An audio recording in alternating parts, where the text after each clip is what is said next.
आवरे साहेब जेव्हा सीओ होते त्यांनी प्रत्यक्ष त्याची सुनावणी केली. सुनावणीचा प्रत्येक 6 तारखेचा मार्चचा असतो.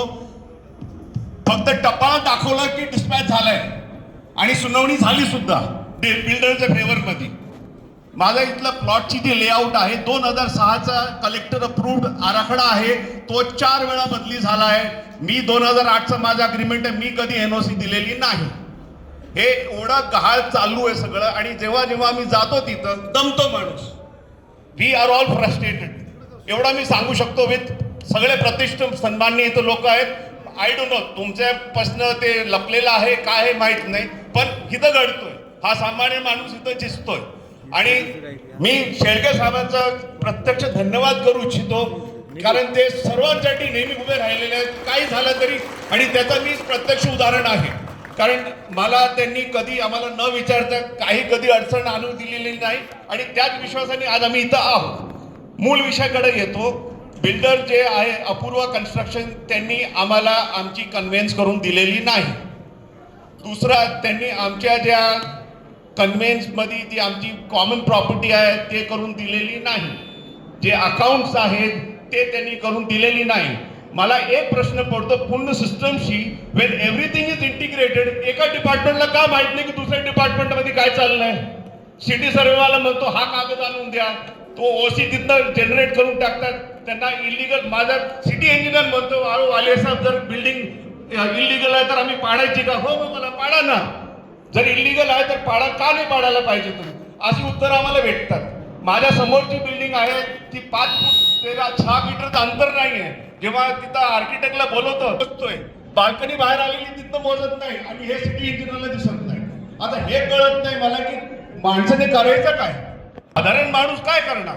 वाल्याचं आता ठीक आहे, तुमचे जे काही कंप्लेंट्स आहेत DDR साहेब यांचं प्रोजेक्टला मला वाटते 15 वर्षापूर्वीचा प्रोजेक्ट आहे.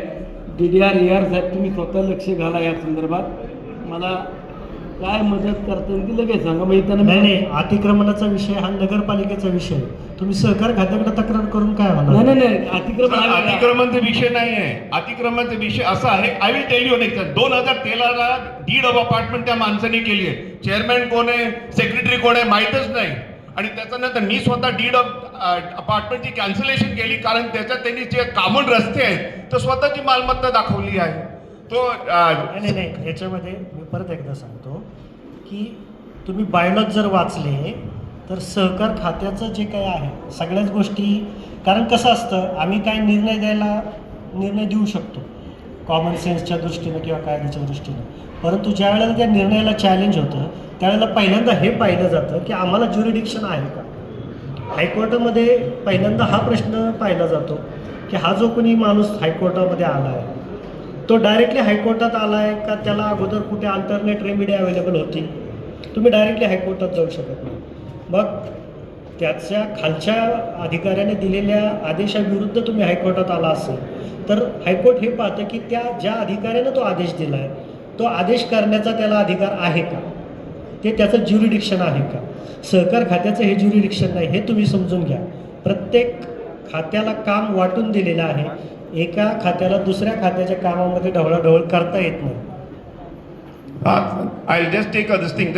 I'll bring it an alert to you, sir. My question is this कि जो बंदा उसने 2016 में डीड ऑफ अपार्टमेंट क्रिएट किया है, there should have been a body on it. नाही एक मिनिट वाजेजी, तुमचं अनऑथराइज बांधकाम आणि कन्व्हिन्स बीड दोन पार्ट वेगळे आहेत ना. कन्व्हिन्स बीडचा काय विषय मला सांगा. हा सर, कन्व्हिन्स बीडचा काय विषय. कन्व्हेन्स डीड तो उभारत राहते. ही प्लेइंग विथ 7 एकरीचा प्लॉट आहे सर. अग्रीमेंट मध्ये एक शब्द लिहितो, नगर परिषद मध्ये वेगळी ड्रॉइंग टाकतो. म्हणजे प्रत्येक डिपार्टमेंटला त्यांनी वेगवेगळ्या दिशाने ढकललेलं आहे. आणि मग प्रत्येक डिपार्टमेंट काय म्हणतो, नाही हे आमच्या लिमिटमध्ये नाही आहे, तिथं जा तुम्ही. म्हणजे तो जो एक चपळता आहे कायद्याला ट्विस्ट करायची, त्यांनी भली बात. आता विषय आहे ते आहे, तुम्हाला आता काय मदत पाहिजे. आम्हाला मदत ही पाहिजे की जी आम्ही प्रत्येक डिपार्टमेंटकडे मध्ये इव्हन रजिस्ट्रार ऑफ सोसायटीकडे पण आम्ही पत्र दिलेलं आहे, सीओ ऑफिसमध्ये पण पत्र. प्रश्न काय आहे तुमचा. प्रश्न आमचा असा आहे सर की स्टार्टिंग जे हे गैरव्यवहार होऊ दिला, हे that's what I'm saying. माझा प्रश्न हा आहे, एक प्रश्न सांगा. येस सर, माझा पहिला प्रश्न आहे की जे रजिस्ट्रार ऑफिस आहे तो ह्या डीड ऑफ अपार्टमेंटच्या पूर्ण व्यवस्थेबद्दल अनभिज्ञ कसा आहे, अननोन कसा आहे, त्याला माहीतच नाही की काय घडलंय.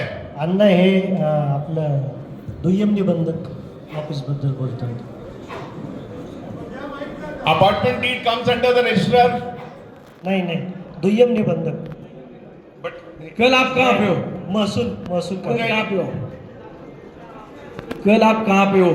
सर मेरे को जहां बुलाएंगे आ जाऊंगा sir. I be there. Anna hello अण्णा, थांबा ना, देतो ना. मी कुठं पळून चाललो, थांबा की. मी आहे ना तुमच्याकरता. तुमच्याकडचं ते वाली आहे इथे उद्या ते बघून घ्या. सगळं दोन निबंधकडे असेल तर त्यांना बोलून मला हेलो हेलो कल भाई आप आ जाना कि 11 बजे वडगांव आ जाओ. ये नायब तहसीलदार के सामने बैठेंगे. बोला अण्णासाहेब